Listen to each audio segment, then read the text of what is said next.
Shri Mathew T Thomas, അങ്ങക്ക് 10 minute സംസാരിക്കും. Sir, ഈ ധനാഭ്യർത്ഥനകളെല്ലാത്തിനെയും ഞാൻ പിന്തുണയ്ക്കുകയാണ്. സർ, കേരളത്തിലെ തദ്ദേശ സ്വയംഭരണ വകുപ്പ് ശ്രദ്ധേയമാവുന്നത് 2 കാരണങ്ങളാലാണ് പ്രധാനമായും. ഒന്ന്, ഇന്ത്യയിലെ മറ്റെല്ലാ സംസ്ഥാനങ്ങളെക്കാളും ഫലപ്രദമായി അധികാര വികേന്ദ്രീകരണം നടത്തിയൊരു സംസ്ഥാനമാണ് കേരളം. സർ, രണ്ടാമത്, സ്ത്രീകളുടെ പ്രാതിനിധ്യം, പങ്കാളിത്തം നമ്മുടെ ഭരണനിർവഹണത്തിൽ ഉറപ്പുവരുത്താൻ മറ്റേത് സംസ്ഥാനത്തെക്കാളും മുന്നിൽ നിൽക്കുന്ന ഒരു സംസ്ഥാനമാണ് കേരളം. സാറേ, 73-74 ഭരണഘടനാ ഭേദഗതിക്ക് മുമ്പേ തന്നെ 1990-ൽ ജില്ലാ കൗൺസിലുകൾ രൂപീകരിച്ചുകൊണ്ട് നിയമം പാസ്സാക്കാൻ നമുക്ക് കഴിഞ്ഞു. ഈ കേരളത്തിലെ 8ാം കേരള നിയമസഭയിൽ ഞാൻ ആ സഭയിൽ അംഗമായിരുന്നു. സാർ, 73-74 ഭരണഘടനാ ഭേദഗതിയോടുകൂടിയാണ് തദ്ദേശ സ്വയംഭരണ സ്ഥാപനങ്ങൾക്ക് ഒരു ഭരണഘടനാ പദവി ഉണ്ടായത്. അത് തീർച്ചയായും വളരെ സ്വാഗതാർഹമായ നീക്കമാണ്. ഇപ്പോൾ യഥാസമയം തെരഞ്ഞെടുപ്പ് ഉറപ്പാക്കാൻ കഴിയുന്ന ഒരു സംവിധാനം നമുക്കിന്നുണ്ട്. സാർ, പ്രധാനം ഇക്കാര്യത്തിൽ നമ്മുടെയൊക്കെ കാഴ്ചപ്പാടാണ്, നമ്മയൊക്കെ നയിക്കുന്ന ദർശനമാണ് പ്രധാനം. സാർ, ഗാന്ധിജി നമ്മുടെ മുമ്പിൽ അവതരിപ്പിച്ച ഗ്രാമസ്വരാജ്, ഒരേ ഗ്രാമം തന്നെ എല്ലാം സ്വയം പര്യാപ്തമാകണം എന്ന ആശയം, മാർക്സിയൻ ഐഡിയോളജിയുമായി എനിക്ക് വലിയ അവഗാഹമായ അറിവില്ലെങ്കിൽ പോലും കമ്മ്യൂണുകൾ എന്ന ആശയം, സാറേ, ഇതിനെ അടിസ്ഥാനപ്പെടുത്തിക്കൊണ്ട് തന്നെയാണ് ഇന്ത്യൻ പശ്ചാത്തലത്തിൽ ജനാധിപത്യ സോഷ്യലിസത്തിൻ്റെ വക്താക്കളായ ഡോക്ടർ റാം മനോഹർ ലോഹിയയും അച്യുത് പട്വർത്തനും ജയപ്രകാശ് നാരായണ, യൂസഫ് മെഹ്റല്ലിയും നരേന്ദ്രദേവും ഒക്കെ ചേർന്ന് അവതരിപ്പിച്ച ഒരു 4 പില്ലർ സ്റ്റേറ്റ്, ഒരു ചതുർസ്തംഭ രാഷ്ട്രം, എല്ലാം ശക്തമായിരിക്കണമെന്ന് പറയുമ്പോൾ സെൻറ്റർ, സ്റ്റേറ്റ്, ഡിസ്ട്രിക്റ്റ്, വില്ലേജ്.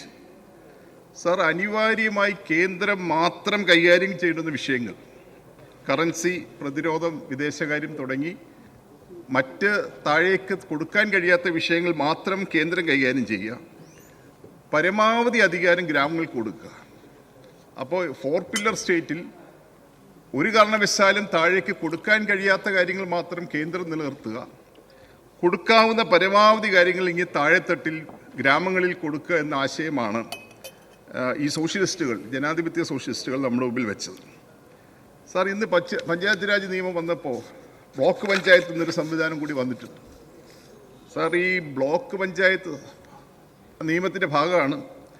പക്ഷേ ഇന്ന് പ്രയോജനപ്രദമായ രൂപത്തിൽ ഈ തദ്ദേശ സ്വയംഭരണ സ്ഥാപനത്തിൽ ഈ കാലഘട്ടത്തിൽ പ്രവർത്തിക്കാൻ കഴിയുന്നുണ്ടോ എന്ന് വിമർശന ബുദ്ധിയ ഒന്ന് പരിശോധിക്കണം എന്നാണ് എനിക്ക് തോന്നുന്നത്. നമ്മുടെ തലത്തിൽ ഇതിന് മാറ്റം കഴിയില്ല എന്ന് എനിക്കറിയാം. സാർ, ഇന്നത്തെ സമീപനം എന്താ? കഴിയുന്ന എല്ലാ അധികാരങ്ങളും കേന്ദ്രത്തിലേക്ക് തിരിച്ചെടുക്കുന്ന ഒരു സമീപനം. സാർ, ഈ സമീപനം അധികാര വികേന്ദ്രീകരണത്തെ സഹായിക്കുന്ന ഒന്നല്ല, അതിന് വ്യത്യസ്തമായൊരു നയമാണ് കേരളത്തിൽ നമ്മൾ അവതരിപ്പിച്ചിരിക്കുന്നത്. സാർ, ഈ ഘടനകൾ ഉപയോഗിച്ചുകൊണ്ടാണ് ഫലപ്രദമായി കേരളത്തിൽ നമ്മുടെ തദ്ദേശ സ്വയംഭരണ സ്ഥാപനങ്ങൾ കഴിഞ്ഞ നാളിൽ പ്രവർത്തിച്ചത്. സാർ, 1ാം പിണറായി വിജയൻ സർക്കാർ അധികാരത്തിൽ വന്ന 2016 മെയ് മാസത്തിലാണ്. അന്നൊരു പ്രഖ്യാപനം നടത്തി, അടുത്ത കേരളപ്പിറവി ദിനത്തിന് മുമ്പ് 2016 നവംബർ 1 മുമ്പ് കേരളത്തെ ODF സംസ്ഥാനമായി, വെളിയിട വിസർജ്യ മുക്ത സംസ്ഥാനമായി പ്രഖ്യാപിക്കുമെന്ന്. സാർ, വളരെ ശ്രമകരമായ പ്രവർത്തനങ്ങളാണ് ഏറ്റെടുത്ത് പറഞ്ഞ തീയതിക്കുള്ളിൽ തന്നെ വെളിയിട വിസർജ്യ മുക്ത സംസ്ഥാനമായി കേരളത്തെ പ്രഖ്യാപിക്കുവാൻ അന്നത്തെ ഗവൺമെൻറ് കഴിഞ്ഞു. സാർ, നമ്മൾ ശ്രദ്ധിക്കേണ്ടത്, നമ്മളൊരു നേട്ടം കൈവരിച്ചു കഴിഞ്ഞാൽ അതിനെ നിരന്തരമായി പരിശോധനയ്ക്ക് വിധേയമാക്കണം. പിന്നെ പുതിയ വീടുകൾ, ലൈഫിലൂടെ തന്നെ നമ്മൾ 5 ലക്ഷത്തിലധികം വീടുകൾ നിർമ്മിച്ചു. അവിടെ നമ്മൾ നിലനിൽക്കുന്നുണ്ടോ, ആ നേട്ടം മുന്നോട്ട് കൊണ്ടുപോകാൻ കഴിയുന്നുണ്ടോ എന്ന പരിശോധന ഈ ഘട്ടത്തിൽ ആവശ്യമാണ് എന്നെനിക്ക് തോന്നുന്നു. സാർ, ഇപ്പോൾ പ്രധാനമായി ലക്ഷ്യം വെക്കുന്നത് മാലിന്യമുക്ത നവകേരളം എന്ന ആശയമാണ്. തദ്ദേശ സ്വയംഭരണ സ്ഥാപനങ്ങളാണ് അതിൽ പ്രധാനമായി പ്രവർത്തിച്ചുകൊണ്ടിരിക്കുന്നത്. സാർ, ഹരിത കർമ്മസേനയുടെ പ്രവർത്തനങ്ങൾ വളരെ ശ്ലാഘനീയമാണ്. സാർ, ഇന്നും ഹരിത കർമ്മസേനയിലെ അംഗങ്ങളെ ശത്രുക്കളായി കാണുന്ന ഒരു വിഭാഗം ജനങ്ങൾ നമ്മുടെ നഗരങ്ങളിലുണ്ട് എന്ന വസ്തുത വിസ്മരിക്കരുത്. സാർ, യൂസർ ഫീ നൽകുന്നതിൽ വലിയ വൈമുഖ്യം ചില ആളുകൾ കാണിക്കുന്നുണ്ട്. കെട്ടിട നികുതിയുടെ കണക്കെ അതൊരു ലയബിലിറ്റിയായി കെട്ടിട നികുതി ഈടാക്കുന്ന പോലെ ഈടാക്കുമെന്ന് പറഞ്ഞത് ഫലപ്രദമായി പ്രാവർത്തികമാക്കാൻ കഴിയുന്നുണ്ടോ എന്ന പരിശോധന ആവശ്യമാണ്. നമ്മുടെ NCFകളുടെ എണ്ണമൊക്കെ വർദ്ധിച്ച് ഞാൻ അതിലേക്ക് വിശദമായി കിടക്കുന്നില്ല. സർ, ബഹുമാനപ്പെട്ട മന്ത്രി നൽകിയ ഒരു ആശാവഹമായ പ്രഖ്യാപനമാണ് മാലിന്യം വലിച്ചെറിയുന്നവർക്ക് നൽകുന്ന പിഴയുടെ ഒരു ശതമാനം ഇൻസെൻറ്റീവായി അത് കണ്ടെത്തി കൊടുക്കുന്നവർക്ക് നൽകുമെന്നുള്ള പ്രഖ്യാപനം. സാർ, ബഹുമാനപ്പെട്ട മന്ത്രി വ്യക്തമാക്കിയാൽ നല്ലതായിരുന്നു. ആ പ്രഖ്യാപനം ഫലകരമായി നടപ്പാക്കാൻ കഴിയുന്നുണ്ടോ, അതിൻ്റെ മറവിൽ വലിയ തോതിൽ നമുക്ക് മാലിന്യം വലിച്ചെറിയുന്നതിനെ തടയാൻ കഴിയുന്നുണ്ടോ എന്ന് വ്യക്തമാക്കുന്നത് നല്ലതായിരിക്കുമെന്നാണ് എനിക്ക് തോന്നുന്നത്. സാർ, നേരത്തെ നമ്മുടെ നാട്ടിൽ നിയമങ്ങളുണ്ട്. സാറ്, ജലവിഭവ വകുപ്പിൽ irrigation and water conservation act, ജലസ്രോതസ്സുകളിൽ മാലിന്യം എറിഞ്ഞാൽ 2 ലക്ഷം രൂപ പിഴയും 3 വർഷം വരെ തടവുമാകാം. സാർ, നമ്മുടെ ഈ നിയമസഭ പാസാക്കിയ പബ്ലിക് ഹെൽത്ത് ആക്ട്, പൊതുജനാരോഗ്യ നിയമത്തിലും സെലക്ട് കമ്മിറ്റിയുടെ പരിശോധന കഴിഞ്ഞ് വന്നപ്പോൾ 2 ലക്ഷം രൂപ പിഴയും 3 വർഷം വരെ തടവും പറയുന്നുണ്ട്. സാർ, ഈ നിയമങ്ങൾ ഫലപ്രദമായി നമുക്ക് പ്രയോഗിക്കാനാവുന്നില്ല. ഇംപ്ലിമെൻറ്റിംഗ് ഏജൻസി ഏത് എന്നുള്ളതാണ് പ്രശ്നം. സാർ, അതുപോലെ തന്നെയാണ് നമ്മുടെ തദ്ദേശ സ്വയംഭരണ സ്ഥാപനങ്ങളിലും ഇംപ്ലിമെൻറ്റിംഗ് ഏജൻസി സജീവമായി പ്രവർത്തിക്കാനുള്ള നടപടികൾ ഉണ്ടാവണം എന്നാണ് എനിക്ക് അഭ്യർത്ഥിക്കാനുള്ളത്. സാർ, അജൈവ മാലിന്യങ്ങൾ പ്ലാസ്റ്റിക് മാത്രമല്ല ഹരിത കർമ്മസേന ശേഖരിക്കേണ്ടത്. എല്ലാ അജൈവ മാലിന്യങ്ങളും ശേഖരിക്കപ്പെടുവാൻ കഴിയണം. ചില സ്ഥലങ്ങളിൽ ഹരിതകർമ്മസേന പ്ലാസ്റ്റിക് മാത്രം എന്ന ഒരു നിലപാടെടുക്കുന്നുണ്ട്. സാർ, ഇപ്പോൾ വലിയ തോതിൽ പ്ലാസ്റ്റിക് ഗ്ലാസും പേപ്പർ ഗ്ലാസും പ്രചരണത്തിലാണ്. സാർ, പേപ്പർ ഗ്ലാസിൻ്റെ അപകടത്തെപ്പറ്റി നമ്മുടെ നാട് അത്ര ബോധമുള്ള ഒരു സമൂഹമായി മാറിയിട്ടില്ല. സാറ്, ഒരു പ്രസിദ്ധീകരണത്തിൽ നിന്ന് ഞാൻ കോട്ട് ചെയ്യുകയാണ്. When exposed to hot liquids, paper cups can release micro plastics and heavy metals into the beverage. ചൂടുവെള്ളം ഒഴിച്ചാലുള്ള പ്രശ്നമാണ്. These particles can carry contaminants like ions, organic compounds and toxic heavy metals like chromium, palladium and cadmium. Ingesting these particles and metals regularly over time can cause serious health conditions, including cancer and infertility.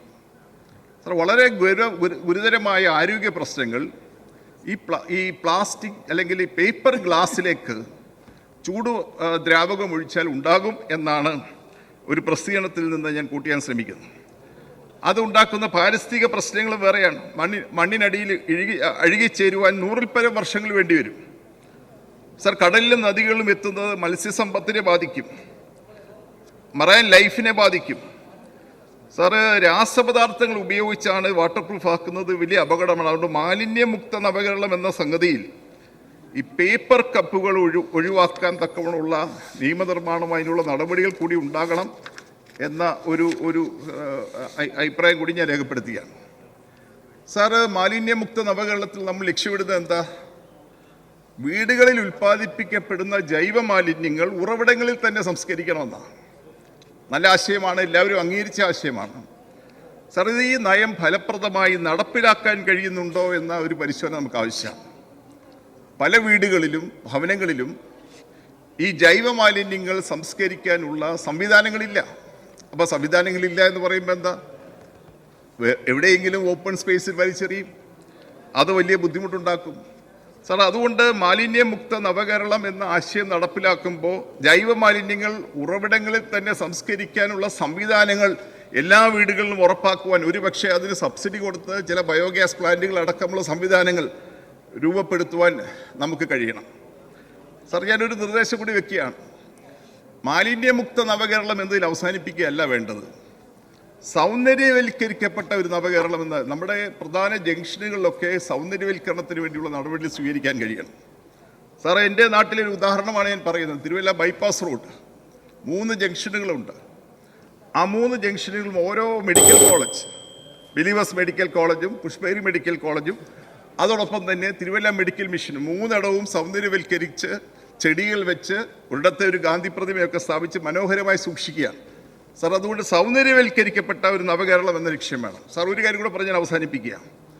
2018 പ്രളയകാലത്ത് നമ്മൾ ആരംഭിച്ച rebuild Kerala initiative പെട്ടെന്ന് ചുരുക്കേണ്ടിയോണ്ട് എടുത്തിയാടി പോവുകയാണ്. Sir, അതിന് ഇനിയും ചില പ്രവർത്തികൾ പൂർത്തീകരിക്കാനുണ്ട്.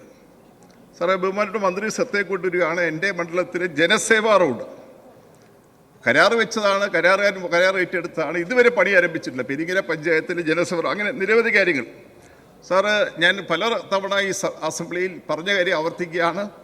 തദ്ദേശ സ്വയംഭരണ സ്ഥാപനങ്ങളുടെ എഞ്ചിനീയറിംഗ് വിങ് കൂടുതൽ ശക്തീകരിക്കാനുള്ള നടപടികൾ ഉണ്ടാകണം. വളരെ പ്രതിബദ്ധതയോടുകൂടി ഇച്ഛാശക്തിയോടുകൂടി ഈ വകുപ്പിനെ നയിക്കുന്ന ബഹുമാനപ്പെട്ട മന്ത്രിയെ ഞാൻ അഭിനന്ദിക്കുന്നു. മറ്റ് വകുപ്പുകളിൽ കയറാൻ സമയമില്ലാത്തതുകൊണ്ട് ഞാൻ എൻ്റെ സംസാരം ഉപസംഹരിക്കുന്നു. എല്ലാ ധനാഭ്യർത്ഥനകളെയും പിന്തുണയ്ക്കുന്നു. Thank you.